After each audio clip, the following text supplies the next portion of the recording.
வீட்டில் நீங்கள் நல்ல நறுமணமாக வாழ ஒரு அற்புதமான ஒரு பரிகாரம்.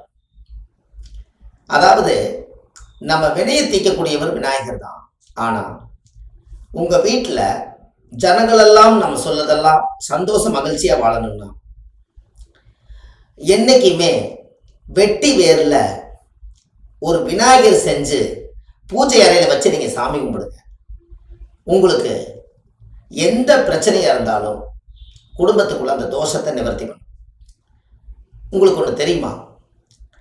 கோவிலில் கும்பாபிஷேகம் பண்ணாங்கன்னா பச்சை கற்பூரம், வெட்டி வேறு, கலசப்பொடி இதெல்லாம் போட்டு சாமி மேலே கொண்டு போய் அந்த பிரதிஷ்டை பண்ணுறதுக்காக தீர்த்தம் ஊற்றுவாங்க. வெட்டி வேர் இல்லாமல் அந்த வேலையை செய்ய மாட்டாங்க. அந்த வெற்றி வேருக்கு மட்டும்தான் ஜனவசிய பவர் அதிகமாக இருக்குது. உங்களுக்கு நிறைய ஜனங்களுடைய வசிய பவர் வேணும் அப்படின்னா உங்கள் வாழ்க்கையில் நீங்கள் இதையெல்லாம் ஒரு பெருசாக மீறினா உங்களுடைய வாழ்க்கையில் ஒரு வெட்டி வேறு மாலையும் கூட சாமி படத்துக்கு நீங்கள் வாங்கி மாலை போடுங்க. மண் வாசனையோடு நீங்கள் வாழலாம். அது மண்ணுக்குள்ளே இருந்து தான் அந்த வேர் வெளியில் வருது.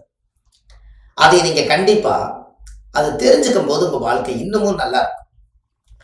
அந்த வீட்டில் அந்த வெட்டி வேருடைய மனம் உங்கள் வீட்டில் அப்படியே அடிக்கடிக்க அருமையாக வாழ்க்கையில் ஒரு பெரிய சிறப்பாக ஒரு மனமகிழ்ச்சியோடு நீங்கள் வாழ்வீங்க.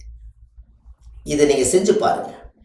அதனால தான் அந்த காலத்தில் அரண்மனையிலையெல்லாம் வெட்டி வேறு வாசம் அப்படிங்கிற ஒரு வாசத்தை எந்த ஒரு தீய சக்தி இருந்தாலும் அது நீங்கி ராஜாவுக்கு அந்த காலத்தில் வசிய பவர் அதிகமாக இருந்திருக்கு. அதில் தான் வெட்டி வேற நீங்கள் கையில் நாம்பி எடுத்துகிட்டு போனீங்கனாலே நம்ம மேலே ஒரு வசிய சக்தி கூடும்.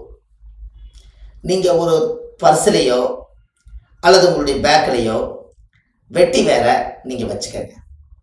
உங்களுக்கு உபாசனமான வீட்டில் தெய்வங்கள் இருக்கும், அதுக்கு ஒரு வெட்டி வேறு மாலை வாங்கி போடுங்க. அதில் மண் வாசனையோட உங்கள் வாழ்க்கை அருமையாக இருக்கும்.